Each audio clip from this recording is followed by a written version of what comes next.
அனைவருக்கும் வணக்கம். தெய்வீக பலன்கள் சேனல் சார்பாக தங்களை அன்புடன் வரவேற்கிறோம். இன்று நம் காணொலியில் காண விரும்புவது சித்ரா பௌர்ணமி என்று கிரிவலம் செல்ல உகந்த நேரம் மற்றும் கிடைக்கும் நன்மைகளை பற்றி இந்த காணொலியில் பார்க்கலாம். வாருங்கள் காணொலிக்கு செல்லலாம். மறக்காமல் ஒரு சப்ஸ்கிரைப் செய்யவும்.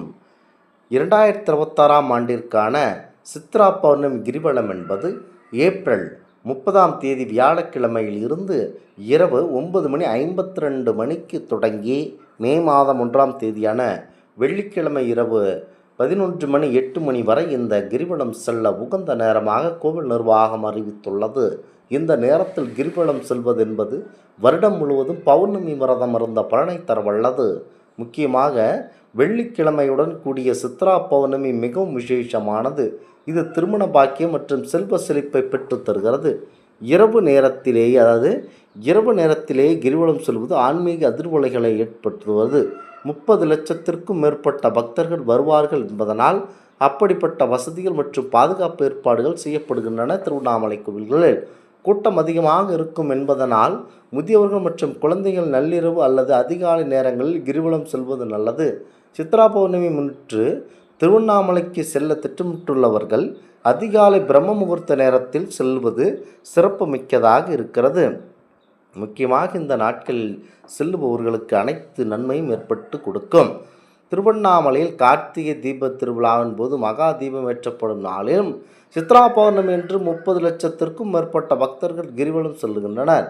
இந்த ஆண்டுக்கான சித்ரா பௌர்ணமி கிரிவலம் செல்ல உகந்த நேரத்தை கோவில் நிர்வாகம் அறிவித்துள்ளது.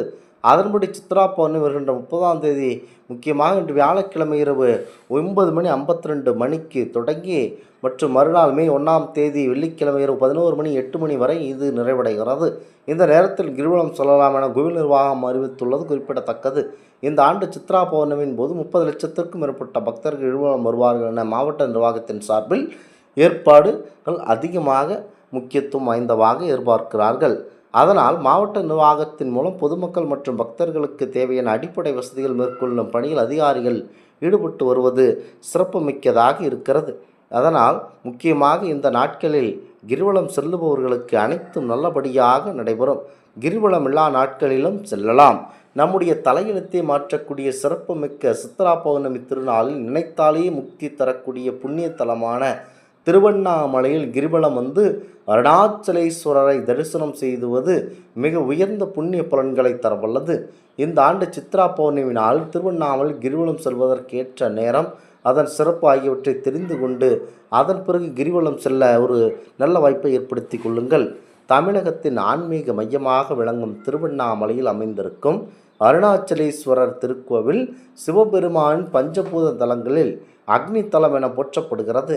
நினைத்தாலேயே முக்தி தரும் தலம் என்ற பெருமையை உடைய இந்த இடம் ஆயிரக்கணக்கான ஆண்டுகள் பல கோடி பக்தர்கள் தன்னை நோக்கி ஈர்த்து வருகிறது. இங்கு மூலவராக அருள் புரியும் அண்ணாமலையார், அம்பாளாக உண்ணாமலையம்மாள் தரிசனத்தில், இவர்களை தரிசிக்க சித்தர்கள் முதல் சாதாரண மனிதர்கள் வரை வந்து கொண்டே உள்ளனர். முக்கியமாக திருவண்ணாமலையில் சிவபெருமானே மலையாக விற்றிருப்பதாக நம்பிக்கை. அதனால் கோவிலுக்குள் சுற்றுவது போலேயே மலையை வரும்பொழுது சுற்றி வரும்போது மிகப்பெரிய புண்ணிய பலன்கள் கிடைக்கப் போகிறது. இந்த புனித நடைபயணம்தான் கிரிவலம். சுமார் 14 கிலோமீட்டர் நீளமுள்ள திருவண்ணாமலை கிரிவல பாதையில் 8 திசைகளை குறிக்கும் 8 லிங்கங்கள் உள்ளன. இவற்றிற்கு அஷ்டலிங்கங்கள் என்று பெயர். இந்திரலிங்கம், அக்னிலிங்கம், யமலிங்கம், நிருதிலிங்கம், வாயுலிங்கம், குபேரலிங்கம், வருணலிங்கம், ஈசான்யலிங்கம் ஆகிய லிங்கங்களை தரிசித்து மனதில் சிவநாமம் ஒலிக்க கிரிவலம் வர வேண்டுமென சொல்லப்படுகிறது. இந்த மலை சுமார் 260 கோடி ஆண்டுகள் பழமையானது என விஞ்ஞானிகள் கூறுகின்றனர். சைவ நம்பிக்கையின்படி கிருத யுகத்தில் நெருப்பு மலையாக, திரேதா யுகத்தில் மாணிக்க மலையாக, துவாபர யுகத்தில் தங்க மலையாக, கலியுகத்தில் கல் மலையாக, இவ்வாறு யுகங்களை கடந்து நிலைத்திருக்கும் இந்த மலை அழியாத சிவ தத்துவத்தின் சின்னமாக விளங்குகிறது. திருவண்ணாமலையில் எல்லா நாட்களிலும் கிரிவலம் செல்லலாம். ஆனால் பௌர்ணமி நாளில் செல்வது மிகவும் சிறப்பானது. குறிப்பாக கார்த்திகை தீபத் திருவிழா மற்றும் சித்ரா பௌர்ணமி ஆகிய 2 நாட்களில் 30 லட்சத்திற்கும் மேற்பட்ட பக்தர்கள் இந்த பாதையில் நடந்து சிவனின் அருளை பெறுகின்றனர். சித்ரா பௌர்ணமி என்று கிரிவலம் வருவது வருடம் முழுவதும் வரும் 12 பௌர்ணமிகளிலும் விரதம் இருந்து கிரிவலம் வந்த பலனை ஒரே நாளில் தரக்கூடிய அற்புதமான திருநாளாகும். அதிலும் வெள்ளிக்கிழமையில் வரும் சித்ரா பௌர்ணமி என்று கிரிவலம் செல்வதனால் வைகுண்ட பதவியும் செல்வ செழிப்பும் திருமண பாக்கியம் கிடைக்கும் என நம்பப்படுகிறது. முக்கியமாக முதலில் விநாயகப் பெருமானையும் பிறகு பூதநாராயண பெருமாளையும் வணங்கிவிட்டு அதன் பிறகு கிரிவலத்தை துவங்க வேண்டும்.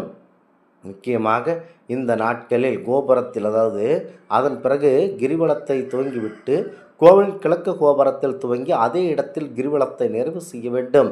கிரிவல பாதையில் உள்ள 98 கோயில்களில் ஜீவ சமாதிகள், அஷ்டலிங்கங்கள் ஆகியவற்றை அவசியம் வழிபட வேண்டும். யாரிடமும் பேசாமல் அவசரமின்றி நிதானமாக சிவநாமத்தையே கூறியபடி மலையை கண்டிப்பாக சுற்றி வந்தீர்கள் என்று சொன்னால் உங்களுக்கு கண்டிப்பாக மோட்சம் கிடைக்க அற்புதமான நேரமாக இருக்கும். முக்கியமாக இந்த நாட்களில் மனதில் நினைத்து கொண்டு எந்த காரியத்தை நீங்கள் செய்தாலும் அது உங்களுக்கு நல்லபடியாக நடைபெறும் என்பது எந்த சந்தேகமும் கிடையாது. முக்கியமாக திருவண்ணாமலையில் உலக புகழ் பெற்ற இந்து மத வழிபாட்டு தலமாக அண்ணாமலையார் கோவில் உள்ளது. இது சிவபெருமான் பஞ்சபூத தலங்களில் அக்னி தலமாகும். இது தேவேர பாடல் பெற்ற தலங்களில் நடுநாட்டு தலங்களில் ஒன்றாகும். இந்த தலத்தின் மூலவர் அண்ணாமலையார் என்றும் அம்பிகை உண்ணாமலை அம்மாள் என்றும் அழைக்கப்படுகின்றனர். இந்த தலம் நினைத்தாலே முக்தி தரும் தலம் என்றும் பெருமையை கொண்ட தலமாக அறியப்படுகிறது. இந்த தலத்தில் உள்ள மலை எல்லா யுகங்களிலும் அழியாமல் இருப்பதாகவும் இம்மலையானது சிவபெருமானே என்றும் சைவர்கள் நம்புகின்றனர். இதனால் இம்மலையை வலம் வருதலை கடைபிடிக்கின்றனர். இவ்வாறு மலையை வலம் வருதல் கிரிவலம் என்று அழைக்கப்படுகிறது.